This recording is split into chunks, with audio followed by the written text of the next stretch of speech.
ठीक है गाइस, तो आई गेस स्टार्ट करते हैं हम लोग। आज बजट 23-24 हम लोग डिस्कस करने जा रहे हैं यूनियन का। तो स्टार्ट करते हैं। सबसे पहले थोड़ा सा बेसिक देख लेते हैं बजट के बारे में। तो आप लोगों को पता आर्टिकल 112 जो है कॉन्स्टिट्यूशन का, उसके अंदर यूनियन बजट के बारे में लिखा हुआ है। एज सच हमारे कॉन्स्टिट्यूशन के अंदर budget word is nowhere mentioned. हमारे कॉन्स्टिट्यूशन में जो इसके लिए टर्म इस्तेमाल किया गया that is annual financial statement. तो ये चीज़ याद रखना, बजट जो शब्द है ये मेंशन्ड ही नहीं है। आर्टिकल 112 जो है वो कहता है कि एक स्टेटमेंट प्रेजेंट करना पड़ेगा जिसके अंदर जो एस्टिमेटेड रिसिट्स है और जो एक्सपेंडिचर है गवर्नमेंट का वो लिखा होगा, राइट। तो ये चीज़ है एनुअल फाइनेंशियल स्टेटमेंट। अब ये प्रिपेयर कौन करता है? तो ये हमारे जो डिपार्टमेंट ऑफ इकोनॉमिक अफेयर्स है under the Ministry of Finance. It is the nodal body responsible for preparing the budget, right. अब बजट के दो कंपोनेंट होते हैं broadly, part A part B बोलते हैं। पार्ट ए के अंदर जो मैक्रो इकोनॉमिक पार्ट है बजट का, जहाँ पे गवर्नमेंट की क्या क्या नई स्कीम्स रहेंगी, प्रायोरिटी एरिया कहाँ रहेंगे जहाँ पे फोकस किया जाएगा, ये सब चीज़ें बताई जाती है, यानी एक तरीके से विजन बोल सकते हैं। नेक्स्ट जो पार्ट बी होता है बजट का, वो डील करता है फाइनेंस बिल से, मतलब किस चीज़ में कितना जो टैक्स रेट है वो बढ़ाना है या इनकम टैक्स के जो रिवीजन करने हैं स्लैब्स में, वो सब ये फाइनेंस बिल के थ्रू पॉसिबल हो पाता है। अब फाइनेंस बिल जो है ये एक टाइप का मनी बिल होता है जो कि आर्टिकल 110 ऑफ द कॉन्स्टिट्यूशन के अंदर डिफाइंड है, राइट। तो ये चीज़ क्लियर रखना, finance bill is a money bill और ये आर्टिकल 110 ऑफ द कॉन्स्टिट्यूशन के अंडर आता है। नेक्स्ट, बजट के अंदर और भी बहुत सारे डॉक्यूमेंट होते हैं जो कि हमारे फाइनेंस मिनिस्टर जो होते हैं वो ले डाउन करते हैं पार्लियामेंट के सामने उस वक्त। तो उसमें पहला तो हो गया एनुअल फाइनेंशियल स्टेटमेंट जो हम लोगों ने देखा आर्टिकल 112 है। इसके अलावा डिमांड फॉर ग्रांट रहता है जो कि आर्टिकल 113 है। इसमें रेस्पेक्टिव मिनिस्ट्रीज ने जितना भी पैसे का ग्रांट मांगा उसके ऊपर वोट होता है। नेक्स्ट, फाइनेंस बिल जो हम लोगों ने डिस्कस किया जिसके अंदर या जिसके थ्रू हम लोग इनकम टैक्स का जो रिवीजन है या जो कोई और टैक्स लिया जा रहा है उन सब का रिवीजन जो है वो फाइनेंस बिल के थ्रू होता है। एंड लास्टली हमारा FRBM रहता है, physical responsibility and budget management act, right. तो इसके अंदर हमें पता है कि कुछ डॉक्यूमेंट गवर्नमेंट को पेश करने रहते हैं ताकि हमारा फिजिकल कंसोलिडेशन और जो मैक्रो इकोनॉमिक स्टेबिलिटी है वो इंश्योर रहे, राइट। तो इसमें क्या क्या डॉक्यूमेंट दिए जाते हैं FRBM के अंडर वो भी पता होना चाहिए। तो पहला इसमें है macro economic framework statement. Next is medium term physical policy framework, और फिर है फिजिकल पॉलिसी स्ट्रैटेजी स्टेटमेंट। तो ये तीन डॉक्यूमेंट्स है, ये FRBM के अंदर रखे जाते हैं हमारे पार्लियामेंट के सामने, राइट। तो ये पता होना चाहिए, ये बेसिक पार्ट हो गया। आगे चलते हैं। अब बजट का प्रोसेस क्या होता है ये हमें पता होना चाहिए। तो टोटल 5 स्टेजेस में ये पूरा जो बजट है ये पास होता है। तो पहला स्टेज इसमें है बजट का प्रेजेंटेशन। तो हमें पता है फाइनेंस मिनिस्टर होते हैं वो अराउंड फर्स्ट वीक या 1 फेब को जो बजट है वो पेश करते हैं, राइट, पार्लियामेंट के अंदर। अब जैसे ही वो बजट पेश हो गया तो उसमें वो सारी डिटेल नहीं डिस्कस करते, वो बहुत ऊपर ऊपर से जो इंपॉर्टेंट पॉइंट्स होते हैं उन्हीं को बताते हैं। नेक्स्ट, फिर ये जो बजट है बाकी सब मेंबर्स आपस में बैठ के डिस्कस करते हैं, right, in the both the houses of the parliament. तो ये जनरल डिस्कशन का स्टेज होता है which is the second stage. फिर जैसे ये स्टेज ओवर हो जाता है जनरल डिस्कशन का, मतलब यहाँ पे कोई वोटिंग नहीं होता है, एक जनरल डिस्कशन होता है बजट के ऊपर। अपोजिशन के लोग इसके ऊपर सवाल पूछते हैं, फिर जो गवर्नमेंट है वो उसका काउंटर देती है, ठीक है। तो वो बहुत बेसिक डिटेल्स होती हैं।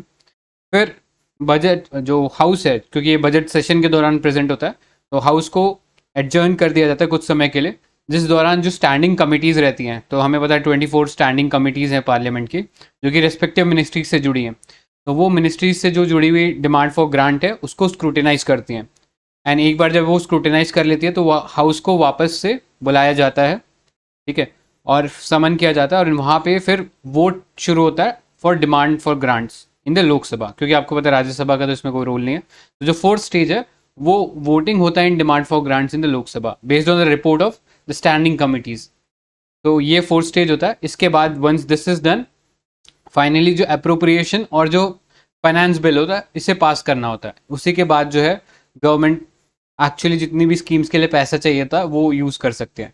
तो आपको पता है अगर कोई भी पैसा निकालना है हमारे कंसोलिडेटेड फंड ऑफ इंडिया से, तो आपको पहले अप्रोप्रिएशन बिल पास कराना पड़ेगा हमारा जो पार्लियामेंट है उससे, राइट। सो आपको पता है आर्टिकल 266 जो है वो रिलेट करता है हमारे कंसोलिडेटेड फंड ऑफ इंडिया, और उससे पैसा तभी निकाला जा सकता है जब उसके लिए एक अप्रोप्रिएशन बिल पास कराए हो, राइट। तो ये चीज़ पता होना चाहिए। अब आते हैं हमारे बजट के बारे में, जो 2023-24 का जो बजट है उसको डिस्कस करते हैं। तो ये पहला जो बजट है ये अमृत काल के अंदर हम देखने जा रहे हैं। अभी अमृत काल आपको पता है ये टाइम पीरियड है 25 ईयर्स का, starting from India at 75 to India at 100। ठीक है, तो ये उसके बीच का जो 25 ईयर्स का जो समय है जिसके अंदर हमें इंडिया को एक ग्लोबल पावर बनाना, इकोनॉमिक पावर, तो उसके लिए ये 25 ईयर्स का पीरियड है जिसमें ये पहला बजट रखा गया। अब ये बजट के थ्री प्रोंग या थ्री लेग्ड अप्रोच रहेगा।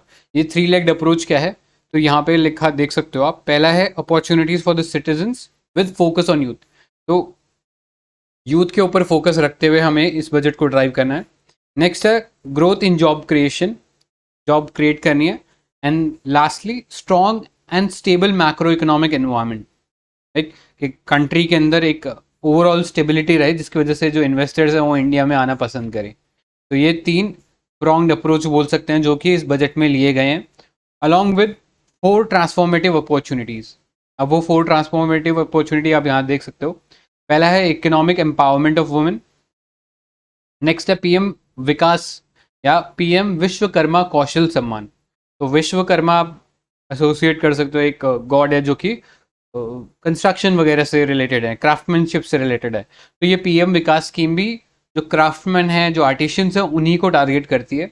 इस स्कीम के अंडर ये जितने भी आर्टिशियंस है, क्राफ्टमैन है, जो कि किसी और स्कीम के अंडर कवर नहीं हो रहे हैं, उनके ऊपर फोकस किया जाएगा, राइट। सो ये याद रखना, PM Vikas scheme. Next is tapping the potential of tourism and lastly green growth. तो ये 4 एरियाज हैं जिसके थ्रू ट्रांसफॉर्मेटिव अपॉर्चुनिटीज हम लोग एक्सेस कर सकते हैं, राइट। तो ये है अमृतकाल का एक फाउंडेशन जो कि सेटअप किया है इस बजट 23-24 ने। तो ये जो दोनों चीज़ें हैं, 3 प्रोंग्ड अप्रोच और 4 ट्रांसफॉर्मेटिव अपॉर्चुनिटीज़, ये ज़रूर याद रखना, ये पूछे जा सकते हैं। ठीक है, आगे चलते हैं, पार्ट ए देखते हैं। तो पार्ट ए में हम लोगों ने डिस्कस किया था, इसमें ब्रॉड जो विजन होता है गवर्नमेंट का वो देखने को मिलता है। तो पार्ट ए जो बजट था हमारा, उसके अंदर 7 गाइडिंग प्रिंसिपल्स की बात, पिलर्स की बात करी थी। तो ये पिलर्स को इन्होंने सप्तऋषि के नाम से बताया था इन द अमृत काल। तो ये सप्तऋषि क्या है, यहाँ पे आप ये इन्फोग्राफिक के थ्रू देख सकते हो। पहला है इसमें इंक्लूसिव डेवलपमेंट, फिर है रीचिंग द लास्ट माइल, फिर थर्ड है इंफ्रास्ट्रक्चर एंड इन्वेस्टमेंट, फोर्थ है अनलीशिंग द पोटेंशियल, फिफ्थ है ग्रीन ग्रोथ, सिक्स्थ है youth power and lastly financial sector.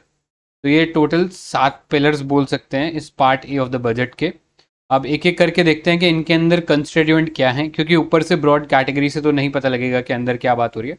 तो देखते हैं पहला, इंक्लूसिव डेवलपमेंट। तो इसमें 3 ब्रॉड एरियाज कवर हो रहे हैं इंक्लूसिव डेवलपमेंट में, which is agriculture and cooperation, education and skilling and affordable health. तो ये 3 पिलर कवर हो रहे हैं इस इंक्लूसिव डेवलपमेंट वाले पिलर के अंडर, राइट। सो पहला देखते हैं एग्रीकल्चर एंड कॉपरेशन। तो इसके अंदर एक digital public infrastructure for agriculture को क्रिएट किया जाएगा, जो कि एक open source, open standard and inter operable public good होगा। ओपन सोर्स आपको पता है ऐसा कोई सॉफ्टवेयर जिसको कोई भी जो है इस्तेमाल कर सकता है, जिसका कोड सभी को अवेलेबल है, और उसके बेसिस पे वो कोड को स्टडी कर सकते हैं, उसके ऊपर नया कोई डेवलपमेंट कर सकते हैं। This is the public digital public infrastructure for agriculture, यानी ऐसा कुछ हम लोग इंफ्रास्ट्रक्चर बनाएंगे जिसके थ्रू सब लोग जो है वो उस सोर्स कोड को इस्तेमाल कर सकें और फ्री ऑफ कॉस्ट कर सकें। तो इससे फार्मर सेंट्रिक सोल्यूशन बनाने में आसानी होगी, apart from marketing etcetera, right. Marketing, उनके जो प्रोडक्ट्स हैं उनको भी करने में हमें हेल्प मिलेगी। नेक्स्ट है agriculture infrastructure, agriculture accelerator fund. तो ये स्टार्टअप्स को हेल्प करेगा जो कि एग्रीकल्चर सेक्टर में वर्क करें इन द रूरल एरियाज। और आपको पता है स्टार्टअप को हम प्रमोट क्यों करना चाहते हैं, क्योंकि ये इनोवेशन को प्रमोट करते हैं, प्लस जो चीज़ें हैं उसको चीपर बनाते हैं फॉर द कंज्यूमर्स। सो इसलिए एग्रीकल्चर एक्सेलरेटर फंड इसमें बनाया गया। नेक्स्ट है enhancing the productivity of cotton crop. तो इसमें क्लस्टर बेस्ड एक अप्रोच रखा गया और इसमें पब्लिक प्राइवेट पार्टनरशिप का इस्तेमाल किया जाएगा। तो याद रखना, कॉटन क्रॉप बजट में दी हुई है, तो इसको डेफिनेटली एक बार आप देख लेना। इनफैक्ट यूपीएससी ने कॉटन के ऊपर पिछले 2-3 सालों में एक आध क्वेश्चन पूछ लिया है, राइट। सो एक बार वापस से कॉटन को रिवाइज कर लेना। आगे चलते हैं, नेक्स्ट एग्रीकल्चर के अंदर है आत्मनिर्भर हॉर्टिकल्चर क्लीन प्लांट प्रोग्राम। तो इसके अंदर हम लोग ऐसे हॉर्टिकल्चर क्रॉप्स को बढ़ावा देंगे जो कि डिजीज़ फ्री हो और जिनके क्वालिटी प्लांटिंग मटेरियल अवेलेबल हो। Planting material in the sense वो सीड भी हो सकता है या फिर कोई सेपलिंग वगैरह हो सकता है। तो इसके लिए बजट में आउटले भी दिया गया था 2200 करोड़ का। सो ये पता होना चाहिए हॉर्टिकल्चर से रिलेटेड। नेक्स्ट है ग्लोबल हब फॉर मिलेट्स। तो इस साल हम लोग 2023 के अंदर इंटरनेशनल ईयर ऑफ मिलेट भी सेलिब्रेट करें हैं। G20 के अंदर भी हम लोगों ने एक मिलेट वाला समिट किया था, तो ये मिलेट वाला पार्ट अगेन बहुत इंपॉर्टेंट है। तो ये भी जो क्रॉप है उसको ज़रूर देख लीजिएगा मिलेट की। तो ग्लोबल हब फॉर मिलेट, इसको श्री अन्ना नाम से भी रेफर किया जा रहा है, तो याद रखना, कंफ्यूज मत होना। श्री अन्ना और ग्लोबल हब फॉर मिलेट एक ही चीज़ की बात हो रही है। तो ये जो Indian institute of millet research है at Hyderabad, this will be supported as centre of excellence for millet research. तो ये चीज़ क्लियर रखना, ये हैदराबाद के हमारे पास एक इंस्टीट्यूट है, इंडियन इंस्टीट्यूट ऑफ मिलेट, ये सेंटर ऑफ एक्सेलेंस बनेगा इसके अंदर। नेक्स्ट, एग्रीकल्चर क्रेडिट से रिलेटेड भी प्रोविजन थे हमारे बजट के अंदर।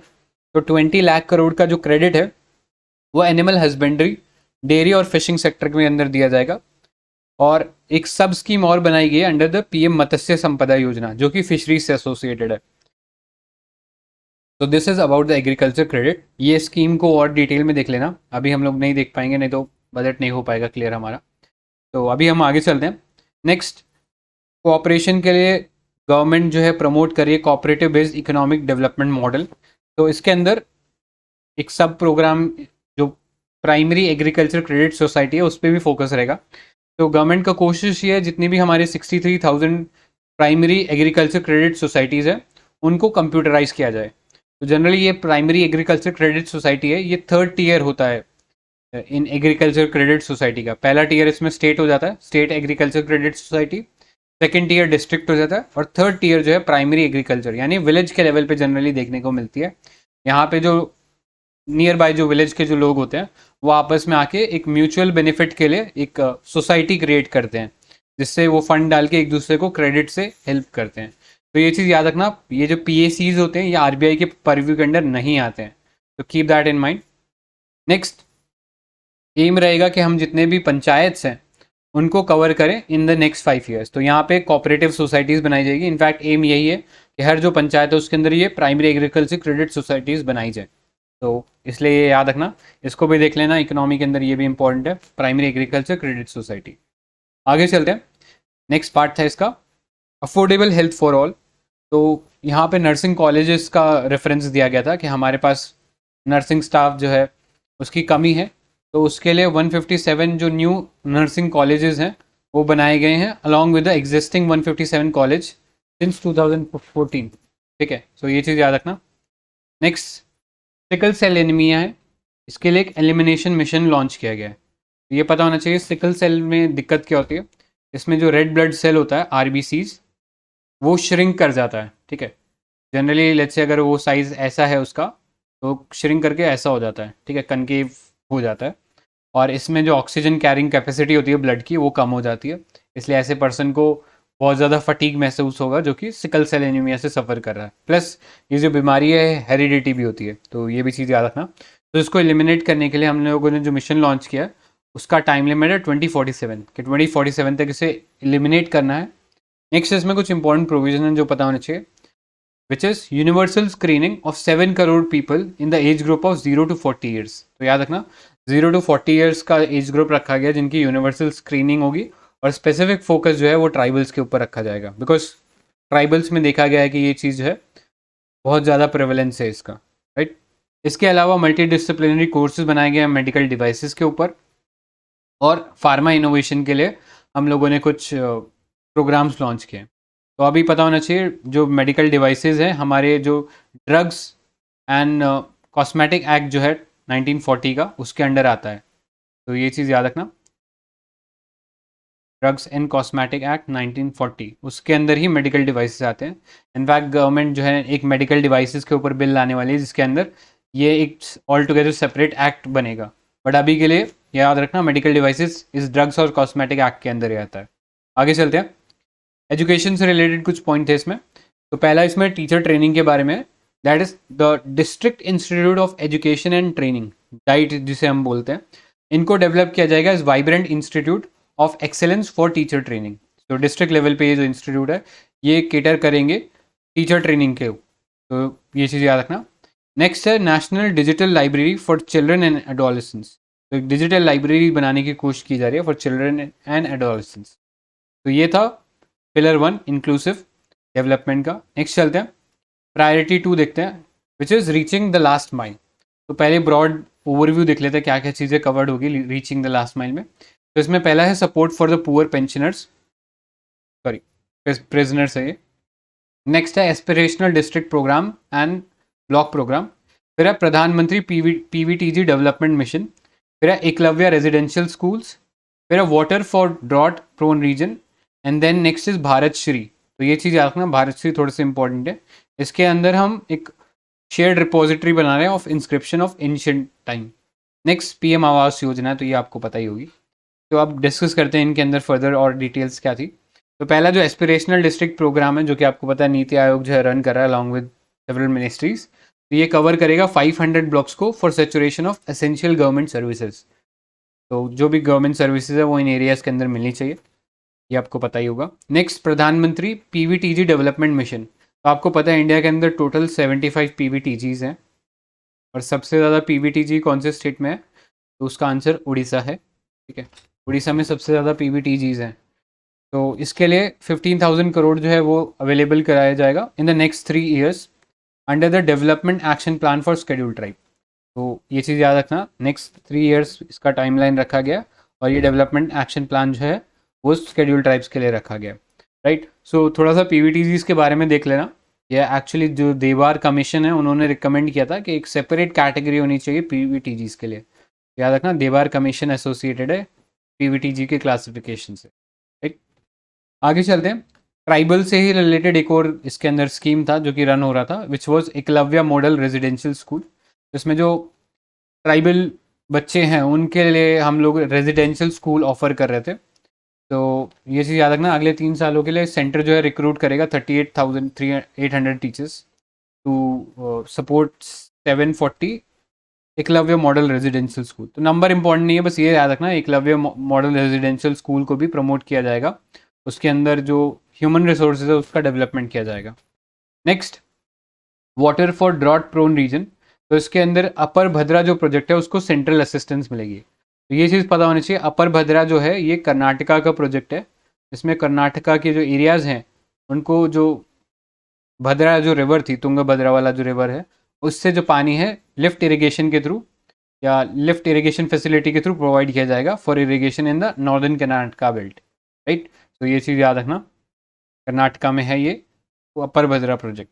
नेक्स्ट है पीएम आवास योजना। तो इसके अंदर आपको पता है अफोर्डेबल हाउसिंग स्कीम बनाई थी गवर्नमेंट ने, और इसके अंदर जो आउटले है इसको बढ़ाया है विच इज़ बाई 66%। राइट, तो ये रूरल और अर्बन दोनों के लिए अलग अलग चल रही थी, तो ये पता होना चाहिए।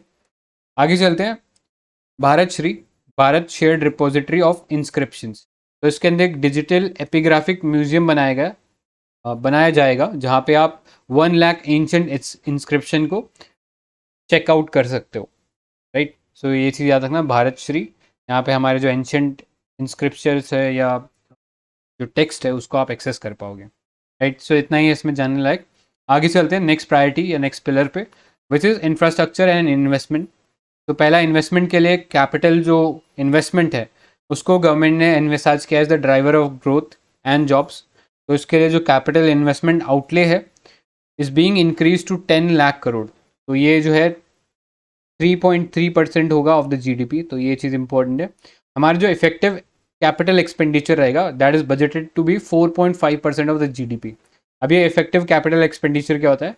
ये होता है नॉर्मल जो एक्सपेंडिचर, कैपिटल एक्सपेंडिचर हम जो करते हैं उससे एसेट का बिल्डअप होता है। राइट, लेकिन कुछ रेवेन्यू साइड पे भी हम लोग पैसा डालते हैं ग्रांट इन एड की फॉर्म में, जो स्टेट्स को दिया जाता है। तो वो एक्चुअली रेवेन्यू साइड में आता था, रेवेन्यू एक्सपेंडिचर में ग्रांट इन एड। लेकिन उस ग्रांट इन एड से अगर कोई एसेट डेवलप हो रहा है तो वो हम क्लासिफाई करेंगे एज इफेक्टिव कैपिटल एक्सपेंडिचर। तो याद रखना, ग्रांट इन एड भी जुड़ जा रहा है इसके अंदर, जो कि जनरली रेवेन्यू के अंदर आना था वो इसके अंदर जुड़ जा रहा है, बिकॉज उस ग्रांट इन एड से भी कोई एसेट क्रिएशन हुआ है स्टेट के द्वारा। तो this is the difference between normal capital expenditure and effective capital expenditure. याद रखना, this is budgeted to be 4.5% of the GDP. Next, states को प्रोवाइड किया जा रहा है 50 ईयर्स तक का एक इंटरेस्ट फ्री लोन, जो कि स्टेट गवर्नमेंट को इन्वेस्ट करना है कैपिटल के अंदर, कैपिटल फॉर्मेशन के अंदर ही उस पैसे को लगा सकते हैं। तो उसी के लिए ये इंटरेस्ट फ्री लोन जो है सेंट्रल गवर्नमेंट दे रही है। So keep that in mind. Next, जो प्राइवेट इन्वेस्टमेंट है इंफ्रास्ट्रक्चर के लिए उसके लिए अपॉर्चुनिटीज़ बढ़ाई है गवर्नमेंट में, और इसके लिए एक नया इंफ्रास्ट्रक्चर फाइनेंस सेक्रेटेरिएट जो है वो बनाया जाएगा। तो ये चीज़ याद रखना, फाइनेंस को बढ़ावा देने के लिए फ्रॉम द प्राइवेट सेक्टर ये इंफ्रास्ट्रक्चर फाइनेंस सेक्रेटेरिएट बनाया जाएगा। राइट, आगे चलते हैं। नेक्स्ट, लास्ट माइल कनेक्टिविटी से रिलेटेड कुछ पॉइंट्स इसमें इंपॉर्टेंट है हमारे लिए। तो पहला है इसमें harmonise master list of infrastructure. तो जितने भी इम्पॉर्टेंट हमारे जो इंफ्रास्ट्रक्चर है उसको एक रिव्यू कमेटी जो है, एक्सपर्ट रिव्यू कमेटी, वो आइडेंटिफाई करेगी और फिर उनके ऊपर फास्ट पेस से काम होगा। Right, so this is the harmonise master list of infrastructure. Next, railways के लिए जो कैपिटल आउटले है ये बढ़ाया गया है। तो स्टेट पीसीएस वगैरह में पूछ सकते हैं, तो देख लेना 2.40 लाख करोड़ जो है वो आउटले दिया गया रेलवे को, और ये हाईएस्ट आउटले है सो फार फॉर द रेलवेज, ये याद रखना। नेक्स्ट, लॉजिस्टिक के लिए 100 क्रिटिकल ट्रांसपोर्ट इंफ्रास्ट्रक्चर प्रोजेक्ट्स बनाए गए हैं, जिसमें लास्ट माइल कनेक्टिविटी का ध्यान रखा जाएगा, specially for areas like port, coal plant, steel power plant, steel plants, fertiliser plants. तो इन सब से कनेक्टिविटी जो है इंश्योर की जाएगी। नेक्स्ट, रीजनल कनेक्टिविटी के लिए एयरपोर्ट्स, हेलीपोर्ट्स, एरोड्रोम्स ये सब बनाए जाएंगे। ठीक है, जनरल सी चीज़ें। फिर कोस्टल शिपिंग के लिए पीपीपी मॉडल जो है, पब्लिक प्राइवेट पार्टनरशिप, उसके थ्रू हम लोग कोशिश करेंगे कि जो पोर्ट्स हैं उनको फास्ट पेस पे डेवलप किया जाए। राइट, और फिर इसमें जो लास्ट पार्ट है which is the urban development, तो इसके अंदर सस्टेनेबल सिटीज़ ऑफ टुमारो पे फोकस किया जाएगा, और स्टेट्स को, सिटीज़ को और जो म्यूनसिपल बॉडीज़ हैं उनको इनक्रेज किया जाएगा कि आप बेटर अर्बन प्लानिंग जो है वो ले और अर्बन प्लानिंग में रिफॉर्म करें। इनफैक्ट म्यूनसिपल बॉन्ड जो है उसके ऊपर भी फोकस है इसके अंदर। तो याद रखना, म्यूनसिपल बॉन्ड्स के थ्रू जो म्यूनसिपैलिटी है वो पैसा रेज कर सकती है from the capital market. Right, next, एक अर्बन इंफ्रास्ट्रक्चर डेवलपमेंट फंड बनाया जाएगा, जिससे जो प्रायोरिटी सेक्टर के अंदर जो लैंडिंग का शॉर्टफॉल है उसे फुलफिल किया जा सके। अब याद रखना, ये जो अर्बन इंफ्रास्ट्रक्चर डेवलपमेंट फंड है ये नेशनल हाउसिंग बैंक मैनेज करेगा, तो कीप दैट इन माइंड। और ये अर्बन इंफ्रास्ट्रक्चर को हेल्प करेगा in tier 2 and tier 3 cities. तो ये भी इंपॉर्टेंट पॉइंट है, इस फंड के बारे में याद रखना। नेक्स्ट, अर्बन सैनिटेशन के लिए 100% mechanical desludging of septic tanks and sewer to transition from manhole to machine hole mode. Right, यानी अभी तक जो मैनुअल क्लीनिंग हो रही थी इन सीवर्स या सेप्टिक टैंक की, उसको अब मशीन मेड करना है। तो इसमें आपको एग्जाम्पल भी बताया, बैंडिकूट वगैरह हम लोगों ने एग्जाम्पल देख रखे हैं मैकेनाइज सीवर क्लीनिंग के। तो उसी चीज़ पे गवर्नमेंट भी फोकस करना चाह रही है। राइट, तो this is about this pillar. आगे चलते हैं। नेक्स्ट प्रायोरिटी एरिया है अनलीशिंग द पोटेंशियल। तो उसके अंदर ब्रॉड एरियाज है गुड गवर्नेंस और towards transparent and accountable administration. Right, तो पहला गुड गवर्नेंस देखते हैं। सो एक जन विश्वास बिल लाया जाएगा, जिसके थ्रू 42 सेंट्रल एक्ट्स हैं उनको अमेलगमेट किया जाएगा, इम्प्रूव किया जाएगा, और उससे बेटर गवर्नेंस को डिलीवर किया जाएगा। तो याद रखना, जन विश्वास बिल जो है गवर्नेंस से रिलेटेड है। नेक्स्ट, एक नेशनल डाटा गवर्नेंस पॉलिसी लाया जाएगा, जिसके थ्रू जो भी डेटा है उसका innovative use by the startups and academia जो है हम लोग अलाउ करेंगे, including the research also. Right, तो ये है नेशनल डेटा गवर्नेंस पॉलिसी। फिर सेंटर ऑफ एक्सेलेंस क्रिएट किए जाएंगे फॉर द आर्टिफिशियल इंटेलिजेंस। तो इसके अंदर 3 सेंटर ऑफ एक्सेलेंस सेटअप किए जाएंगे। अब उनकी लोकेशन क्या होगी ये गवर्नमेंट जो है बाद में बताएगी। तो आगे चलते हैं। नेक्स्ट, जो KYC नॉर्म्स होते हैं, नो योर कस्टमर नॉर्म्स, उनको one size fit all approach की जगह हम रिस्क बेस्ड अप्रोच के हिसाब से डेवलप करेंगे। राइट, कि हर जगह एक स्पेसिफिक डिटेल देने की ज़रूरत नहीं है जो कि कभी कभी प्राइवेसी को हार्म कर सकती है। तो इसलिए KYC जो है वो अकॉर्डिंग टू द नीड और अकॉर्डिंग टू द रिस्क जो है वो डेवलप किया जाएगा। नेक्स्ट, जो डिजी लॉकर की जो सर्विसेज हैं उनको एंटिटीज़ को भी प्रोवाइड की जाएगी या उसे एक्सपैंड किया जाएगा, ताकि जो सिटीजन है, नॉर्मल सिटीजन जो कि कहीं पे फिलअप कर रहा है कोई फॉर्म, तो उसको आसानी हो। ठीक है, तो ईजिली उसका सारा डाटा जो है डिजी लॉकर से फेच किया जा सकता है। राइट, ये चीज़ याद रखना। नेक्स्ट, ट्रांसपेरेंट और अकाउंटेबल एडमिनिस्ट्रेशन की तरफ बात करें तो जो विवाद से विश्वास एक स्कीम था, जिसके अंदर जो भी टैक्स डिस्प्यूट था किसी भी एंटिटी और इनकम टैक्स डिपार्टमेंट के बीच में, उसको रिजॉल्व किया जा रहा था। तो ये जो रिलीफ है MSMEs के लिए एक्सटेंड किया गया है कि अगर MSME कोई जो कॉन्ट्रैक्ट है उसको एग्जीक्यूट करने में फेल हो गया ड्यूरिंग द कोविड पीरियड, तो उसका जो 95% ऑफ द फोरफिटेड अमाउंट है जो कि उसने बिड किया था या सिक्योरिटी के फॉर्म में डाला था, वो गवर्नमेंट उसे वापस दे देगी। तो याद रखना, during the Covid time only. Next, विवाद से विश्वास स्कीम सेकंड जो इसके अंदर है सेटलिंग कॉन्ट्रैक्चुअल डिस्प्यूट, तो इसमें वॉलंटरी सेटलमेंट कर सकते हैं with standardise terms will be introduce. अगर आपको लगता है कि कोई डिस्प्यूट को ईजिली सेटल कर लेना चाहिए without going into the court, तो उसके लिए विवाद से विश्वास स्कीम जो है रन करेगा, right.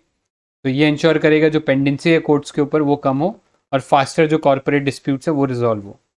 Next, result based financing पे फोकस किया जाएगा। करंटली हम लोग इनपुट बेस्ड फाइनेंसिंग पे फोकस कर रहे थे, बट उसके क्या आउटकम है उस पर अब फोकस करके हम फाइनेंसिंग जो है वो प्रोवाइड करेंगे, तो ये पता होना चाहिए। नेक्स्ट, ई कोर्स है, तो हमारे जो कोर्स हैं उनको ऑनलाइन करने की कोशिश कर रहे हैं, तो उसके अंदर फेज़ 3 जो है वो लॉन्च होगा, ये पता होना चाहिए। अब इसके अंदर बहुत सारी स्कीम्स ऑलरेडी लॉन्च हो चुकी हैं, तो वो सब अभी हम लोग डिस्कस नहीं कर पाएंगे, बट उनको भी एक बार देख लेना। नेक्स्ट, फिनटैक्स सर्विसेज से रिलेटेड जो डॉक्यूमेंट्स का स्कोप है वो डिजिटल लॉकर के थ्रू हम लोग एक्सपेंड करेंगे, ताकि फटाफट जो भी इनोवेटिव प्रोडक्ट्स डेवलप करिए फिनटेक सेक्टर, उसमें डिजी लॉकर का एक कॉन्ट्रीब्यूशन हो, राइट। नेक्स्ट, डिजी लॉकर जो है एंटिटीज़ के लिए भी प्रोवाइड किया जाएगा, यानी अभी तक केवल इंडिविजुअल्स को सर्विस मिल रही थी डिजी लॉकर के थ्रू, लेकिन अब कोई एंटिटी लाइक एमएसएमई या कोई बिजनेस है, कोई चैरिटेबल ट्रस्ट है, उसको भी अपने जो रिलेटेड डॉक्यूमेंट्स हैं वो सब डिजी लॉकर के ऊपर अवेलेबल होंगे, ये चीज़ याद रखना। नेक्स्ट, लैब ग्रोन डायमंड्स के ऊपर जो कस्टम ड्यूटी थी, बेसिक कस्टम ड्यूटी, वो गवर्नमेंट ने कम कर दी है, तो लैब ग्रोन डायमंड्स को प्रमोट करना चाहती है गवर्नमेंट, राइट। तो lab grown diamonds are like normal diamonds only, लेकिन लैब के अंदर ग्रो करा हुआ है, ठीक है। तो ये चीज़ याद रखना, गवर्नमेंट ने इसके ऊपर भी इम्पेटस दिया है, और इसके लिए एक रिसर्च और डेवलपमेंट ग्रांट दिया जाएगा to one IIT for a period of 5 years, तो ये चीज़ याद रखना। आगे चलते हैं। नेक्स्ट प्रायोरिटी एरिया है इसके अंदर ग्रीन ग्रोथ, तो यहाँ पे moving forward to achieve a climate goals, तो क्लाइमेट के ऊपर बेसिकली हम लोग का फोकस रहेगा। तो इसमें प्रायोरिटी एरियाज देखते हैं पहले क्या क्या है। पहला है इसमें ग्रीन हाइड्रोजन मिशन, फिर है galvanising organic bio agri resources धन, तो शॉर्ट फॉर्म इसका गोवर्धन स्कीम बोलते हैं। फिर है battery energy storage. Next is Bharatiya Prakritik Kheti bio input resource centre, and then next is green credit programme. फिर है PM प्रणाम, तो ये नाम थोड़े से याद रखना, PM प्रणाम जो है वो किस चीज़ से एसोसिएटेड है। फिर है मिष्टी प्रोग्राम, तो मिष्टी अच्छे से पढ़ लेना, बिकॉज इसके मेरे को लग रहा है कि बहुत ज़्यादा चांसेस है इस बार प्रीलिम्स में आने के। मिष्टी पूछ सकता है बिकॉज ये दो चीज़ों से एसोसिएटेड है, एक तो मैंग्रोव से हो गया, तो मैंग्रोव्स के बारे में बेसिक जोग्राफिक डिटेल्स देख लेना, और ये जो स्कीम है इसके बारे में पता होना चाहिए, ठीक है। और लास्टली अमृत धरोवर, तो अब देखते हैं क्या है ये सब चीज़ें। तो पहला ग्रीन हाइड्रोजन मिशन, आपको पता है ऐसा हाइड्रोजन जो हम ग्रीन एनर्जी के थ्रू प्रोड्यूस कर रहे हैं, राइट, कि रिन्यूएबल एनर्जी से हम लोग इलेक्ट्रिसिटी ला रहे हैं और उससे हाइड्रोजन क्रिएट कर रहे हैं, तो this will be called as green hydrogen, right. So इसके लिए हम लोगों का टारगेट है कि एनुअल प्रोडक्शन जो है हमारा बाय ईयर 2030 ये 5 मिलियन मेट्रिक टन हो जाए, तो ये चीज़ याद रखना ग्रीन हाइड्रोजन मिशन के अंदर। नेक्स्ट, बैटरी एनर्जी स्टोरेज को बढ़ावा देने के लिए इंडिया के अंदर वायबिलिटी गैप फंडिंग के थ्रू गवर्नमेंट जो है वो इंसेंटिवाइज करेगी इंडस्ट्रीज़ को कि वो बैटरी एनर्जी स्टोरेज सिस्टम लगाए इंडिया के अंदर। नेक्स्ट, रिन्यूएबल एनर्जी इवैक्यूएशन, हमारा जो इंटरस्टेट ट्रांसमिशन है जो ग्रिड का, उसके अंदर 13 gigawatt of renewable energy will come from Ladakh, तो ये टारगेट याद रख लेना, लद्दाख से आ रहा है। नेक्स्ट, अमृत धरोहर के अंदर हम लोग जो लोकल कम्युनिटीज़ हैं उन्हें प्रमोट करेंगे कि वो अपना एक यूनिक स्टाइल से कंजर्व करें अपने लोकल वेटलैंड्स को, राइट। सो अमृत धरोहर याद रखना। ऐसा ही एक अमृत सरोवर भी था जिसके अंदर 75 लेक्स बनाए जा रहे थे across different cities in India, तो इसलिए उसी से थोड़ा सा रिलेटेड है, तो याद रखना नेक्स्ट 3 ईयर्स के अंदर ऑप्टिमल यूज़ किया जाएगा वेटलैंड्स का। नेक्स्ट है ग्रीन क्रेडिट प्रोग्राम, तो ये जो EPA एक्ट है हमारा, एनवायरनमेंट प्रोटेक्शन एक्ट 1986, उसके अंदर ग्रीन क्रेडिट प्रोग्राम जो है इसको लाया जाएगा, और इसके थ्रू बिहेवियरल चेंज इंसेंटिवाइज करेंगे towards sustainable and responsive action by companies, individual and local bodies, तो इन एंटिटीज़ को ग्रीन क्रेडिट मिलेंगे और फिर उसको ये आगे सेल कर सकते हैं ऐसे किसी एंटिटी को जो कि डेफिसिट में है, ठीक है। Next, PM Pranam, it stands for PM programme for restoration awareness nourishment and amelioration of mother earth, तो इसके अंदर हम इंसेंटिवाइज करेंगे स्टेट को और यूटीज़ को कि वो प्रमोट करें alternative fertiliser and balance use of chemical fertiliser, तो याद रखना PM प्रणाम के अंदर हम लोग फर्टिलाइज़र और जो केमिकल फर्टिलाइज़र्स हैं उनका जो बैलेंस यूज़ है या सस्टेनेबल यूज़ वो प्रमोट करें, तो कई बार कंफ्यूज हो सकते हैं कि पीएम प्रणाम जो है शायद किसी रिलीजियस स्कीम से रिलेटेड हो, बट नहीं, ये एग्रीकल्चर से रिलेटेड है पीएम प्रणाम। आगे चलते हैं। नेक्स्ट है गोवर्धन, तो galvanising organic bio agro resources धन। तो इसके अंदर जो वेस्ट है, काउडंग वगैरह जो वेस्ट है, उसको जो बायोगैस प्लांट्स है उसके अंदर डाल के उससे कंप्रेस बायोगैस बनाया जाएगा, और उसके जो बचा कचा जो स्लरी होता है उसे एज अ फर्टिलाइजर यूज़ किया जाएगा। तो इसमें याद रखना अर्बन प्लांट्स, कम्युनिटी और क्लस्टर बेस्ड प्लांट्स पे फोकस रहेगा, राइट। इंपॉर्टेंट है गोवर्धन वाला स्कीम भी। तो इसमें याद रखना 500 न्यू प्लांट्स एस्टैब्लिश किए जाएंगे। नेक्स्ट इसमें है भारतीय Prakritik Kheti bio input resources centre. तो 10,000 बायो इनपुट रिसोर्सेज सेंटर बनाए जाएंगे, और इसके अंदर एक नेशनल लेवल पे हम माइक्रो फर्टिलाइज़र और जो पेस्टिसाइड मैन्युफैक्चरिंग नेटवर्क क्रिएट करेंगे, और इसके थ्रू हम लोग कोशिश करेंगे कि 1 करोड़ जो फार्मर्स है वो अडॉप्ट करेंगे natural farming in the next 3 years. तो एक चीज़ याद रखना, नेचुरल फार्मिंग और ऑर्गेनिक फार्मिंग में डिफरेंस होता है।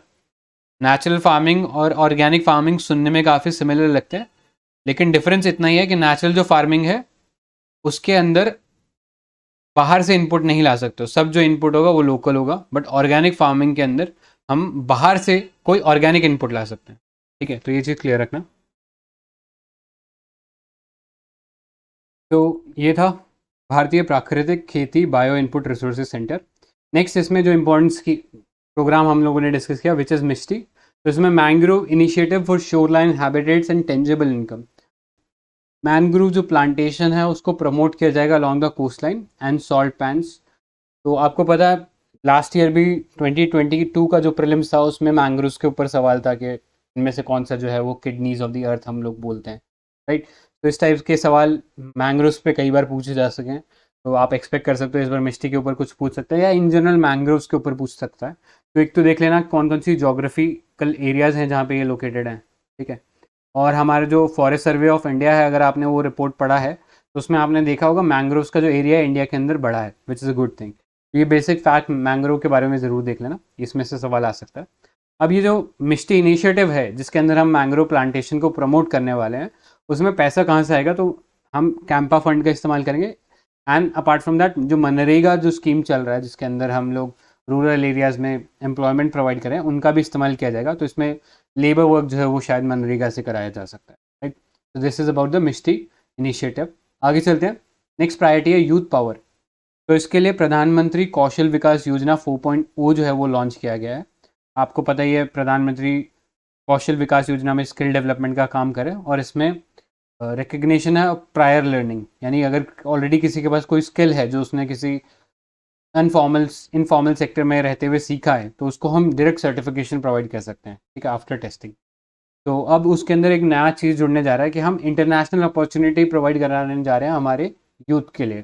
तो इसके अंदर 30 स्किल इंडिया इंटरनेशनल सेंटर बनेंगे अक्रॉस डिफरेंट स्टेट्स। तो याद रखना ये नंबर इंपॉर्टेंट है, डायरेक्टली ये नंबर भी पूछ सकते हैं। इनफैक्ट यूपीपीसीएस के पेपर में पूछा हुआ था ये पता होना चाहिए।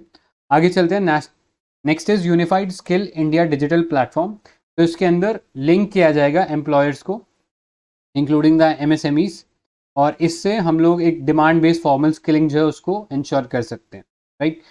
एमएसएमई यहाँ पे आके डिमांड कर सकते हैं कि उनको इस टाइप का जो स्पेसिफिक स्किल है वो चाहिए, तो उसके बेसिस पे लोगों को ट्रेनिंग दी जा सकती है, राइट।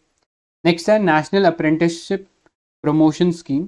तो इसके अंदर स्टाइपेंड ऑफर किया जाएगा यूथ को इन 3 ईयर्स, और ये डायरेक्ट बेनिफिट ट्रांसफ़र के थ्रू दिया जाएगा। और अप्रेंटिसशिप आप जानते हो कि किसी इंडस्ट्री के अंदर जाके वो हैंड्स ऑन एक्सपीरियंस ले रहे हैं वर्क का, ये अप्रेंटिसशिप प्रोग्राम में होगा। और इससे जो इंडस्ट्रीज़ हैं उनको ये हेल्प होगा कि उन्हें फ्री में जो है ह्यूमन रिसोर्स मिल जाएगा, और ह्यूमन रिसोर्स या जो पर्सन है जो कि जा रहा है इस अप्रेंटिसशिप प्रोग्राम के अंदर उसको स्किल मिल जाएगा। तो दोनों के लिए विल मिल है।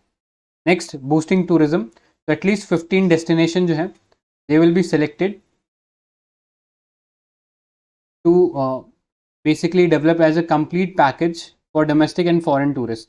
तो इसके अंदर जो है हम लोग इंश्योर करेंगे कि एक चैलेंज मोड के थ्रू कंपनीज़ को या फिर ह्यूमन रिसोर्सेज को लाया जाए, ताकि वो फिर अपने इनोवेटिव आइडियाज़ के थ्रू डेवलप कर सके इन प्लेसेस को as a complete package for tourism. तो इसमें डोमेस्टिक और फॉरेन टूरिस्ट दोनों का ध्यान रखा जाएगा। नेक्स्ट एक देखो अपना देश इनिशिएटिव है जिसके अंदर सेक्टर स्पेसिफिक स्किलिंग और एंटरप्रेन्योरशिप डेवलपमेंट का काम किया जाएगा।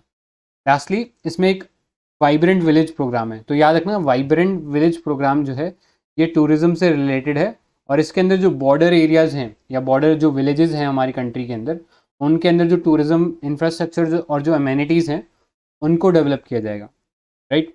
तो ये चीज़ याद रखना। नेक्स्ट एक यूनिटी मॉल सेटअप किया जाएगा हर स्टेट के अंदर। ये जनरली या तो स्टेट की कैपिटल में या फिर कोई एक इम्पॉर्टेंट कोई टूरिज्म सेंटर है, कोई फाइनेंशियल कैपिटल है उस स्टेट की, तो वहाँ पे ये इस्टेब्लिश किया जाएगा यूनिटी मॉल।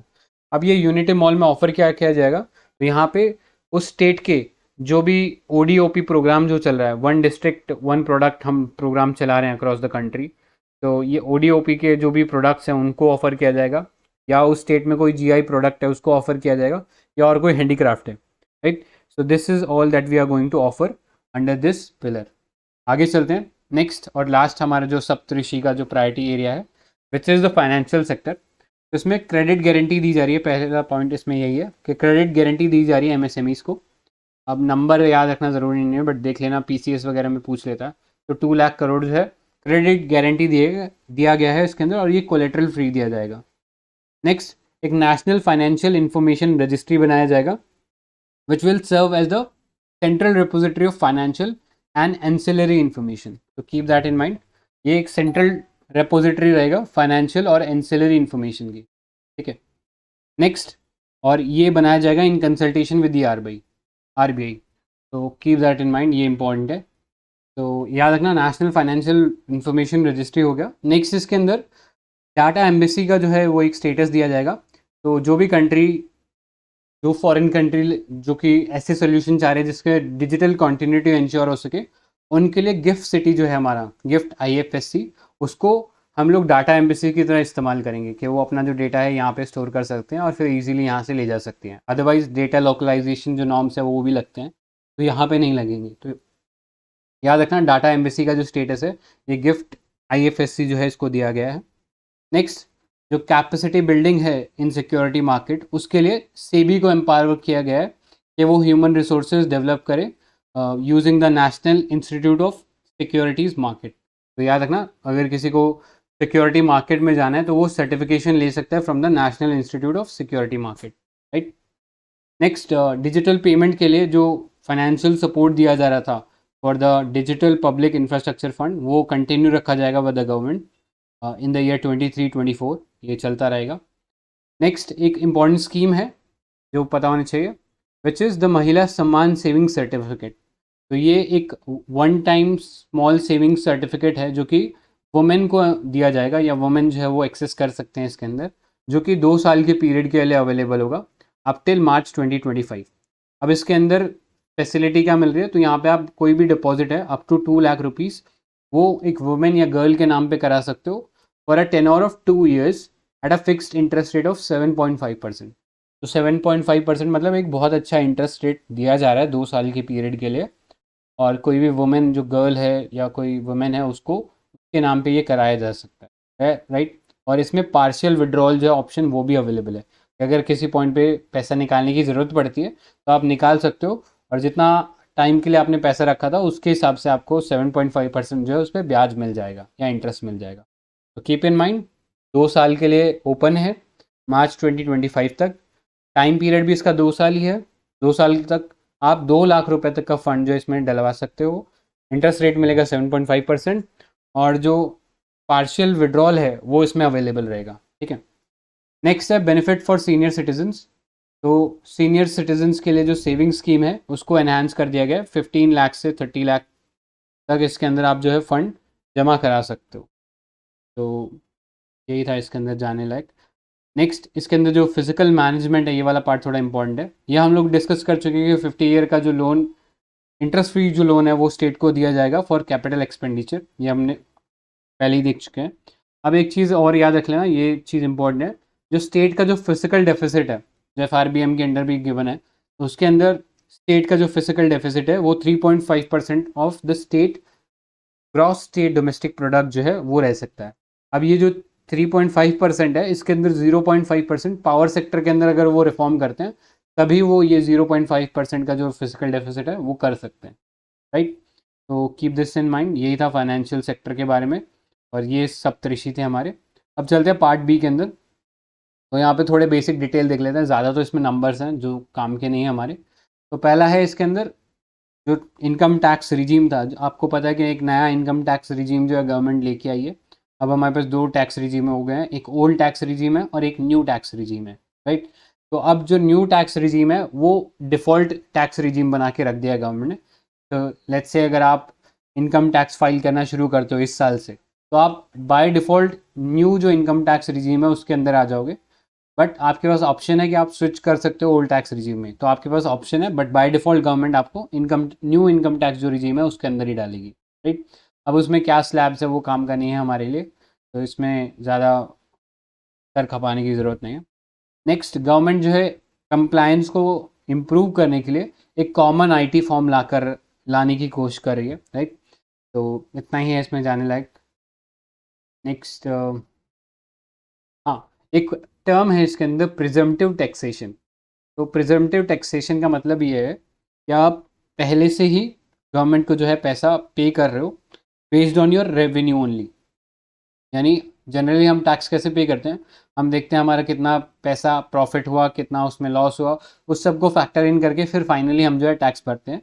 लेकिन प्रिजम्पटिव टैक्सेशन में आप बिना कुछ ये जोड़ भाग करे, बिना किसी सब्ट्रैक्शन एडिशन के, डायरेक्टली आप अपने जो एस्टिमेटेड रेवेन्यू है उसका कुछ परसेंट जो है गवर्नमेंट को एज अ टैक्स पे कर देते हो। This is called presumptive taxation.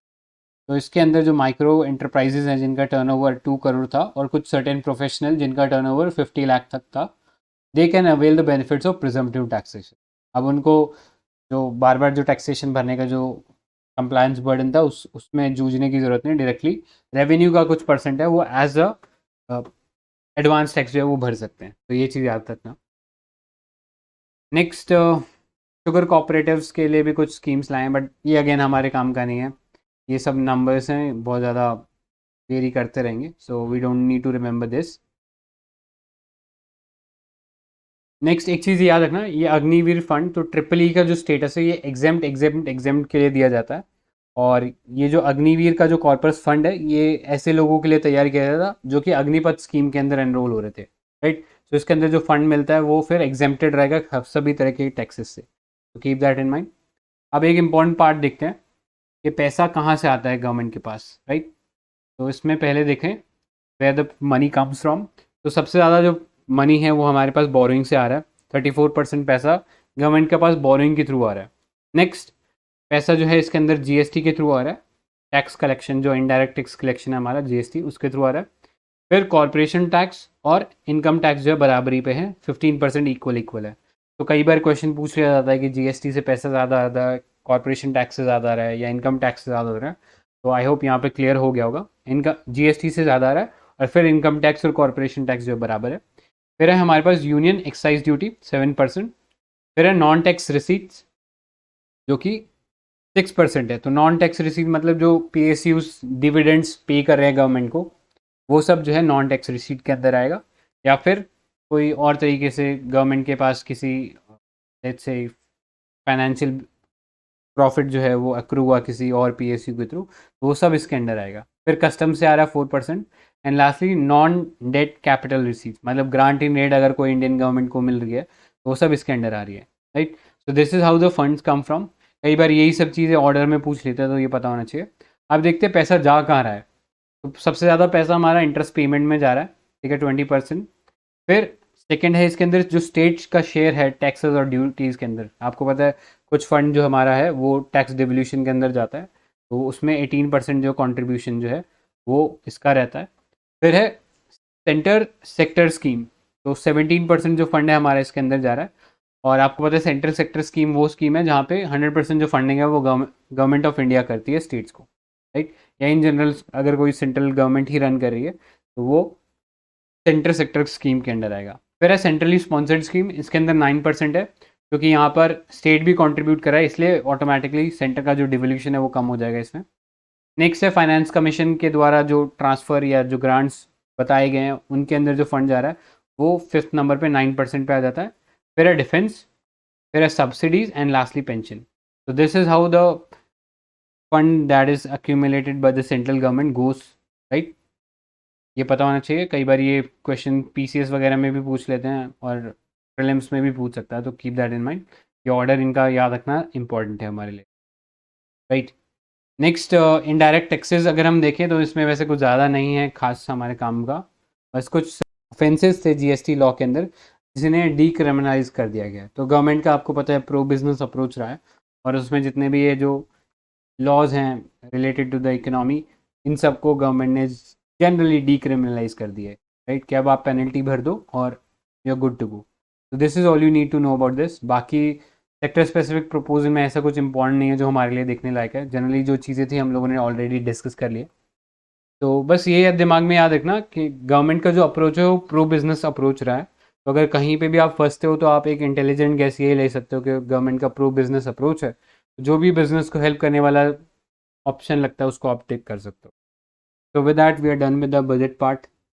तो अभी तक जो पढ़ा उसमें किसी को कोई डाउट है, कोई इशू है तो पूछ सकते हो।